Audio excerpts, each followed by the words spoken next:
ये कहानी शुरू होती है 1965 में कि जब सिंगापुर पर पाकिस्तान की तरह एक वो वक्त भी आया कि जब यहाँ गुर्बत और बेरोजगारी आसमान से बातें करती थी। क्राइम, दंगे फसाद, ओवर पॉपुलेशन और जीरो शरय तालीम इस मुल्क की पहचान बन गए थे। लेकिन सिर्फ अगले 25 सालों के दौरान सिंगापुर में तरक्की का एक ऐसा इनकलाब आया कि जिसकी वजह से सिंगापुर एक हाई डेवलप और हाई इनकम मुल्क बन जाता है। आज दुनिया के 5 अमीर तरीन मुल्कों की लिस्ट में सिंगापुर को भी शामिल किया जाता है। दुनिया के साफ सुथरे मुल्कों में अगर सिंगापुर को शामिल ना किया जाए तो साफ सुथरे मुल्कों की लिस्ट नामुकम्मल रह जाती है।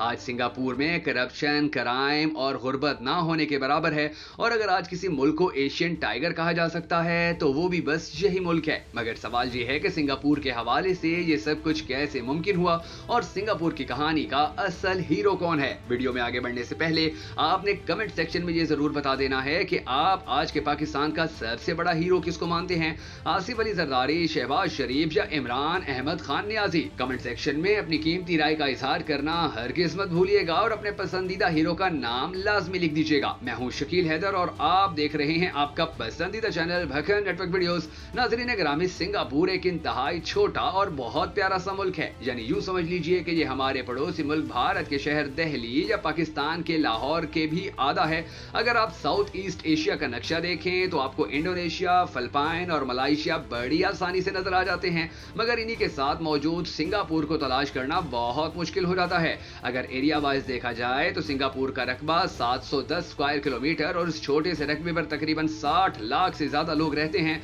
आपको यह सुनकर भी हैरत होगी कि सिंगापुर का नाम संस्कृत जबान से लिया गया है जिसका मतलब शेरों का शहर के हैं। शायद इसकी वजह यह भी है कि सिंगापुर को एशिया के 4 लाइन कंट्रीज में शामिल किया जाता है। यानी एशिया के वो 4 मुल्क के जो बहुत ही ज्यादा डेवलप हैं। इन मुल्कों में साउथ कोरिया, हांगकांग, ताइवान और उनके साथ सिंगापुर भी शामिल है। ज्यादा दिलचस्प बात यह है कि इन चारों मुल्कों की आबादी इनके टोटल रकबे के मुकाबले में बहुत ज्यादा रिकॉर्ड की गई है। यानी पॉपुलेशन डेंसिटी में ये मुल्क भारत और पाकिस्तान से कई गुना ज्यादा आगे हैं। सिंगापुर में 5 बड़े बड़े मजाहिब के मानने वाले लोग सबसे ज्यादा पाए जाते हैं। इनमें बुद्ध मत, ईसाइयत, मुसलमान, टाओइस्ट और हिंदू शामिल हैं। इसके बाद यहाँ की सबसे ज्यादा आबादी उन लोगों पर मुश्तमिल है कि जो किसी भी मजहब को नहीं मानते हैं। यहाँ पर चाइनीज एथिड्स लोगों की आबादी 74%, मलीज 13% और फिर इंडियन एथिड्स 9% आबाद हैं। 1945 में जब जापान जंग अजीम दोम हारता है और सिंगापुर से उनकी फौजें वापस निकलती हैं तो तब सिंगापुर में 30,000 लोग सख्त मौसमी बीमारियों का शिकार हैं।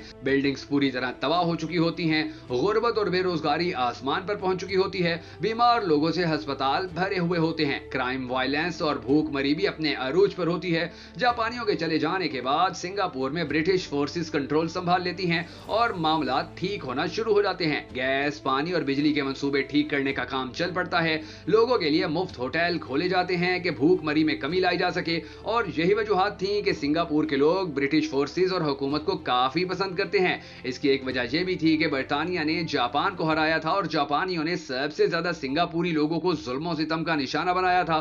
फिर आहिस्ता आहिस्ता सिंगापुर में ब्रिटिश आर्मी और इंतजामिया सारे मामला सिंगापुर के ही लोगों को देना शुरू कर देते हैं। फिर 1948 में सिंगापुर में पहला इलेक्शन करवाया जाता है। पहली बार वहां का आइन और कानून तरतीब दिया जाता है और फिर फाइनली 1959 में सिंगापुर का बाकायदा कानून भी तश्कील पा जाता है। उसी दौरान सिंगापुर में एक और इलेक्शन करवाया जाता है जिसमें वहीं के एक नौजवान ली कवान यू जीत अपने नाम कर लेते हैं। उनकी सियासी पार्टी का नाम PAP था और इस तरह पहली बार सिंगापुर का एक अपना बाकायदा वजीर आजम बनाया जाता है। शुरू में ली का मानना था कि सिंगापुर बतौर आजाद रियासत ज्यादा अरसे तक नहीं चल पाएगा। उनका ख्याल था कि उन्हें अपने पड़ोसी मुल्क मलाइशिया के साथ जुड़ जाना चाहिए और फिर 1963 में ली अपने मुल्क सिंगापुर को मलाइशिया के साथ मर्ज कर देते हैं। मगर दूसरी जानिब मलाइशिया की सरकार को यह बात पसंद नहीं आती कि सिंगापुर उनके मुल्क का हिस्सा बन जाए। इसकी एक सबसे बड़ी वजह यह थी कि मलाइशिया में 1964 के दौरान जो इलेक्शन होना था उसके अंदर हिस्सा लेने के हवाले से ली की सियासी जमात PAP ने फैसला कर लिया था। यही वो चीज थी कि जो मलाइशिया के सियासतदानों को पसंद नहीं आई कि एक दूसरे मुल्क की सियासी पार्टी उनके मुल्क के इलेक्शन में हिस्सा लेकर नेशनल असेंबली तक जा पहुंचे। इन हालात में 1964 के दौरान दोनों मुल्कों के आपसी मामलात खराब होना शुरू हो गए। ये मामलात इतने खराब हो गए कि मलाइशिया ने फैसला किया कि वो सिंगापुर को अपने साथ साथ जोड़ने के बजाय एक अलग मुल्क ही बना रहने देगा। इसके बाद 1971 में ब्रिटिश फोर्सेज और सरकारी मुलाजमीन के सिंगापुर को मुकम्मल तौर पर छोड़ने का मुआहदा हुआ। यानी अब ली के पास 4 साल का वक्त था कि वो अपने मुल्क को जैसे चाहे संभाल लें। एक ऐसा मुल्क जो ऑलरेडी गुर्बत, भूखमरी, जराइम और बेरोजगारी जैसे गंभीर मसाइल का शिकार था, उनके अपने कोई नेचुरल रिसोर्सेज भी मौजूद नहीं थे। तो ली के सामने सबसे बड़ा सवाल ये खड़ा था कि कैसे वो अपने मुल्क को इन मसाइल से निकालकर सीधे रास्ते पर लेकर आएगा। यहाँ से सिंगापुर की तरक्की की एक ऐसी कहानी शुरू होती है कि जिसके हीरो का नाम ली कवान यू है। दोस्तों, अगर आप वीडियो में हमारे साथ यहाँ तक आ गए हैं तो आपसे गुजारिश है कि भक्कन नेटवर्क वीडियोस की इस वीडियो को लाइक और कम से कम एक मर्तबा शेयर जरूर कर दीजिए। ये दोनों क्लिक्स आपके लिए बिल्कुल फ्री और आसान हैं, लेकिन आपके ये मामूली से क्लिक्स हमें बहुत ज्यादा सपोर्ट करते हैं। 1971 में जैसे ही ली को मुकम्मल अख्तियार सौंपे जाते हैं तो वो फौरन अपने मुल्क में बेहतरी के लिए काम करना शुरू कर देते हैं। वो सबसे पहले अपने पड़ोसी मुल्कों के साथ हालात बेहतर और ठीक करना शुरू करते हैं। फिर वो 1967 में एक एशियान ग्रुप बनाते हैं, यानी association of south east Asian Nations.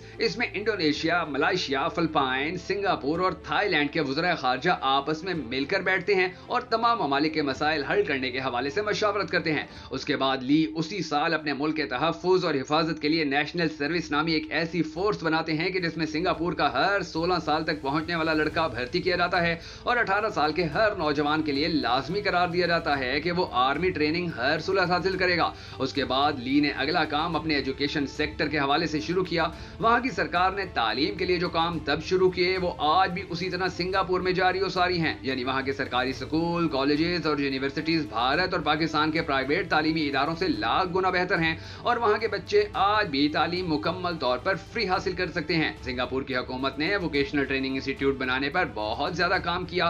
ली ने अपनी कौम से वादा किया कि हम एक रोशन मिसाल बनकर दुनिया के सामने उभरेंगे। हमारा मजहब, हमारा दीन, हमारी जबान, हमारा धर्म, हमारी पहचान और हमारी जिंदगी का मकसद सिर्फ और सिर्फ अपने मुल्क की तरक्की और तमाम मसाइल का खात्मा होगा। ली ने हर तबके और मजहब के लोगों को इस तरह इकट्ठा किया कि वहां के कानून के मुताबिक आज भी एक बिल्डिंग में मखसूस तादाद में सब माइनॉरिटीज रहती चली आ रही हैं। 1990 के दौरान वहां एक कानून बनाया गया कि जिसके जरिए ये बात यकीनी बनाई जाती थी कि तमाम मज़ाहिब और नस्ल के लोगों को हर तरह की मुकम्मल आज़ादी दी जाए। उसके बाद तमाम स्कूलों और कॉलेजेस में बर्दाश्त और एक दूसरे की मदद करने का सबक पढ़ाया गया।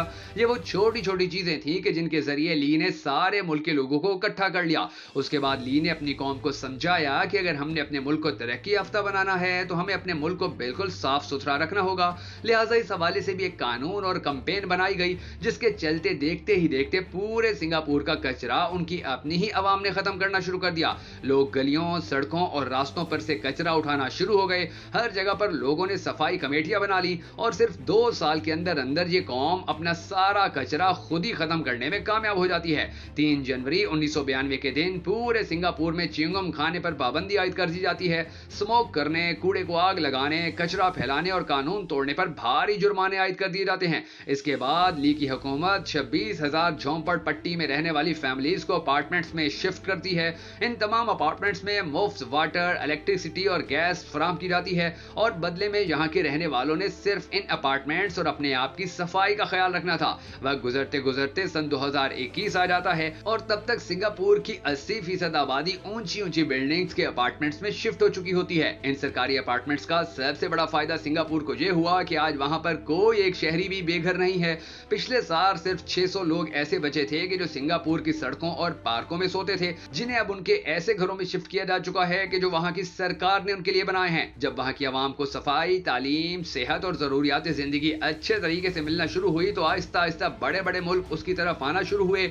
जब दूसरे मुल्कों ने सिंगापुर की तरफ देखना शुरू किया तो वहां की सरकार ने भी तरक्की के लिए ज्यादा मेहनत से काम करना शुरू कर दिया। चूंकि इस मुल्क का एरिया बहुत कम है, लिहाजा कम एरिया होने की वजह से वहां सड़कों को बनाने पर भी काम कम किया गया और साथ ही ऐसी पॉलिसियां बनाई गई कि आज दुनिया में सबसे ज्यादा महंगी गाड़ियां सिंगापुर में ही पाई जाती हैं। वहां गाड़ी लेना पाकिस्तान में जहाज खरीदने के बराबर है। वहां की टीमा से एक नामी सरकारी कंपनी पूरे मुल्क को चलाने में अहम तरीन किरदार अदा करती है और इस तरह की कई और भी ऐसी कंपनीज हैं कि जिनके जरिए वहां की सरकार खूब पैसा कमाती है। मगर भारत और पाकिस्तान के मुकाबले में यहाँ की सरकार ज्यादातर पैसा अपनी ही आवाम पर लगाती है और आज सिंगापुर की आवाम अपनी हुकूमत के साथ डट कर खड़ी है। आज सिंगापुर पूरी दुनिया के लिए एक मिसाल बन चुका है और हर मुल्क ख्वाहिश करता है कि उसकी तरक्की भी सिंगापुर जैसी ही हो जाए। देखा आपने कि किस तरह सिर्फ एक हकीकी लीडर ने एक तबाहशुदा मुल्क को दुनिया की एक बड़ी इकोनॉमी बनाने में कामयाबी हासिल की।